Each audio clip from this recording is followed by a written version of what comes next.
Well, Ruth Davidson has been credited with leading the resurgence of the Conservative Party in Scotland, and without Scottish MPs, the Tories would actually have lost the last election. So little wonder, perhaps, that she's been tipped as a future Prime Minister, something she ruled out in the last week. So let's find out why.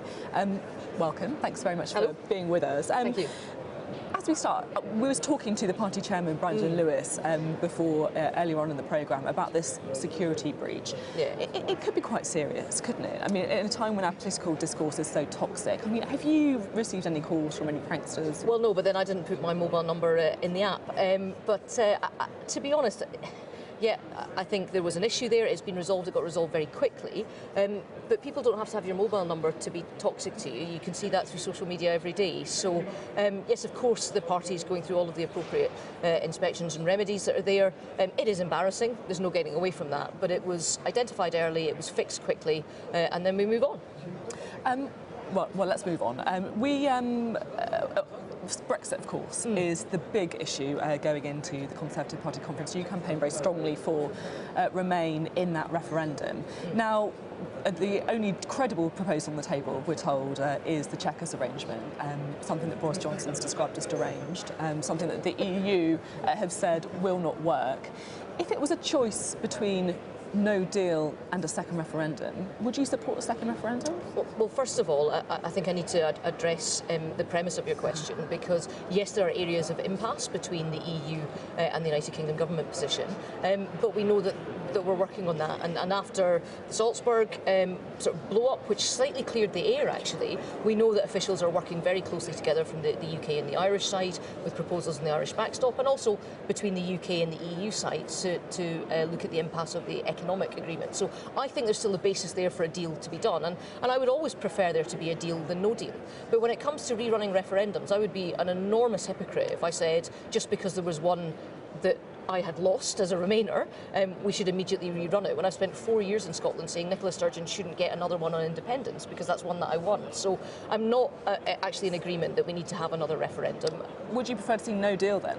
Than a second referendum? Well, I think that's a false choice that you're giving us, because there is a deal that's on the table that everyone is working towards, and we saw it's not really a false choice, is it? Because Theresa May has said that she'd prefer to see no deal than a bad deal. So she's spoken of the possibility of no deal. The government's been releasing, its preparations for no deal. It's not something that I'm just pulling out my back pocket. It's something that we are talking about. You can't criticise the government for, as people were earlier this year, for not doing enough preparations for the possibility of no deal, and then criticise them for doing preparations for no deal.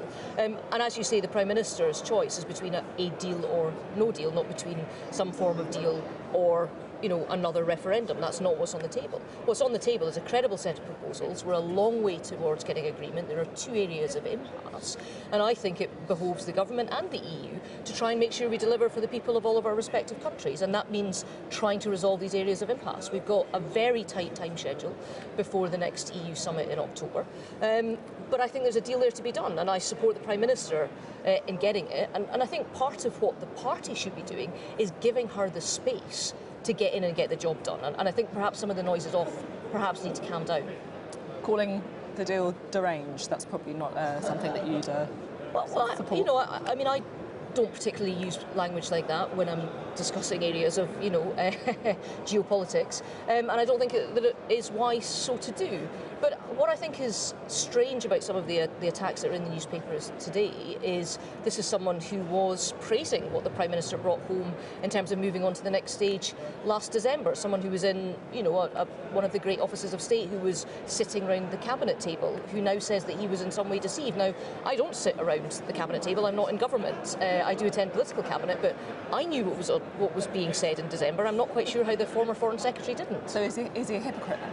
Well, no, I mean, I think that what's interesting in today's coverage is he seems to be spending an awful lot of time talking about his London mayoralship and very little time. In fact, he's not even mentioned the fact he was Foreign Secretary for 2 years and was in the room helping to influence this, and indeed was praising it as soon ago as December. Now, after the referendum in July 2016, you said in an interview, "I want to stay in the single market, even if the consequence of that is maintaining free movement of labour." So is that still your view? Well, I was being asked about, where my position was in regards to all of the different options on the table. And I was saying, look, I'm a Remainer. I would have stayed in the EU if that was the option, and that's what I voted for. And if there were to be another referendum, not that I support one, I would vote for that again. But we do have to respect the democratic mandate of the biggest electoral event we've ever had in this country. I'm 17.5 million people voted for something that I didn't vote for, and we do slightly have to honour that. But you can still honour it by going for the Norway model, for example, where we'd be outside of the EU, but still within the single market.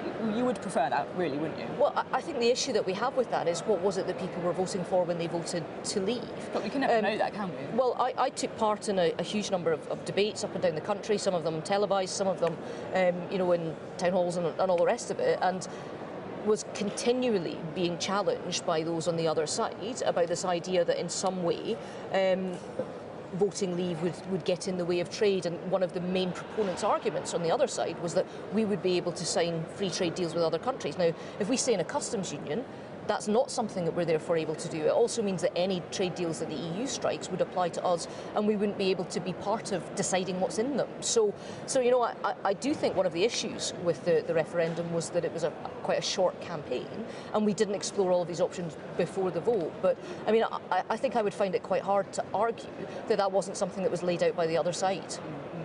Now, we've been talking about Brexit in this issue, in this interview. Theresa May, Boris Johnson, we've talked about Brexit again today. Does it worry you that all of the bandwidth, if you like, in the Conservative Party is being occupied by Brexit, and there isn't enough big thinking going on some of the other issues, the domestic issues that are really important, that you're going to sell on the doorstep?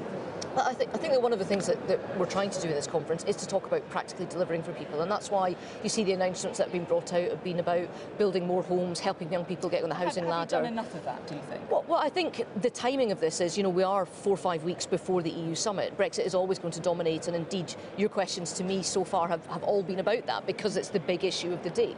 But don't think that the UK government's not getting on with the job, because they are, and they're committed to doing so.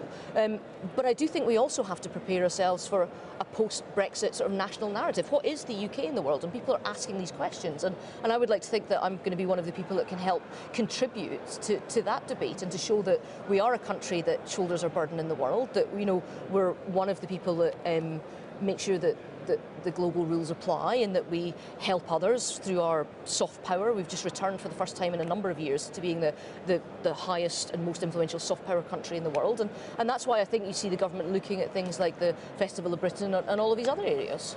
Now, you've written a book called Yes You Can that I'm quite keen to talk to you about as well, and it's all about celebrating women's achievement. It's actually a bit of both. So it's designed to come out 100 years after the first women got the vote, and it talks about how far we've come. But actually quite a crucial part of it is how we've still got that next step to take. Yeah, on that note, do you think Theresa May, I mean, in a way she symbolises that, doesn't she? She shows how far we've come, but do you think she also shows how far we've got to go? I mean, do you think that she's had a harder time as Prime Minister because she's a woman? Well, actually, she's one of the women that's in the book and allowed me to interview her, and she talks herself about the work that she's done in setting up Women to Win, which is a Conservative proposal to get more women into politics. It's a non-partisan book, so there's also the head of the TUC and the co-founder of the Women's Equality Party, and other political women and non-political women in there as well. So do you think she has had a harder time? I think anyone that would be dealing with an issue as big and as complex as Brexit, which had divided the country, and binary referendums always do, would be under severe criticism at the moment, and would be shouldering quite a heavy burden in office. And I think we probably won't even know until after the dust has settled and we're a long way past that. We'll look back and see just how impressive and how resilient that she's been during this time. I think some of the colour and some of the cartoons and the commentary do absolutely pick up on her femininity and the fact that she's a woman. Is that harder than David Cameron got with some of the cartoons about him, or Tony Blair? I'm not so sure.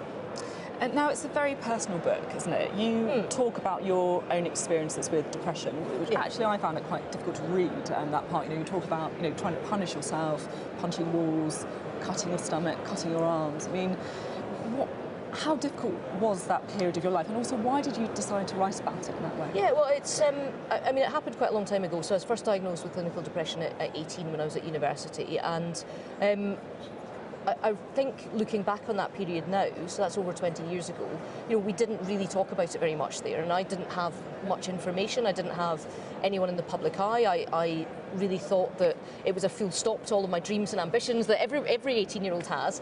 And I remember speaking about 2-3 years ago to one of the really big mental health charities in Scotland about wanting to be able to talk about that, so that hopefully it helps someone else who's in a place now that I was back then to know that it's not a full stop to your life, and it's not, as it's sometimes talked about, something that happens and then is fixed, that it's something that you'd have ongoing management with. And it would have really helped me, if I'd had somebody in the public eye saying that. And we've got, Prince Harry, and we've got sports stars, and we've got business people saying it, and I've not heard that many people from politics saying it. And it's taken me this amount of time to kind of both work up the courage and find a vehicle where I could tell it in my own words and not have it distorted through the lens of journalists like yourself. I remember asking you about it actually, and you talked about not having an unexamined life, and sidestepped the question, and so I can understand. But it's been something that's been preying on my mind for some time, and I think if I ever got to the point, and I hope I've got a number of years in me as Scottish Conservative leader,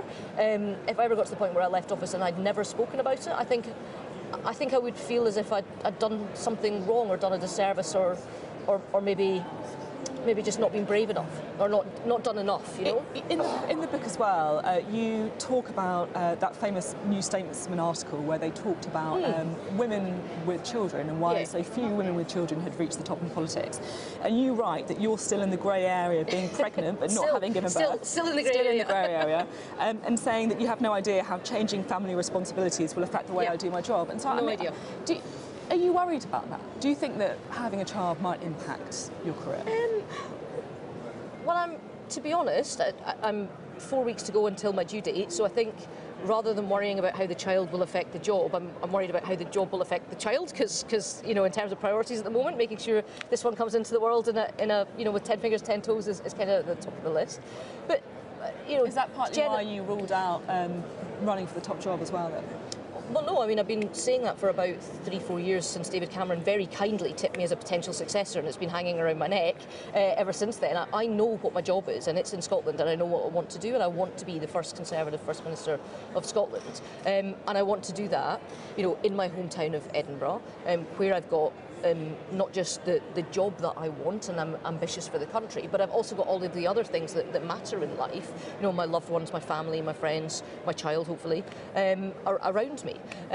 But I'm sort of long enough in the tooth to know that there's some things that I won't be able to control until I know what it's like. So we've got a plan, we've got a plan for, me taking a bit of time off and then going back to work and all the rest of it. But we've built in a lot of flexibility because, like thousands of women across Britain, I just don't know how it's going to quite work.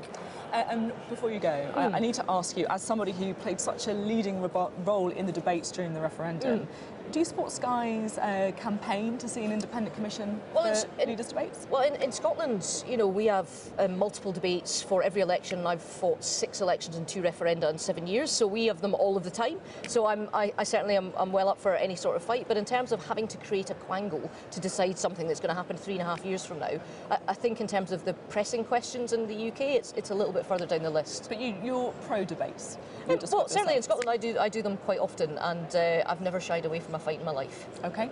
Ruth Davidson, thank you very much.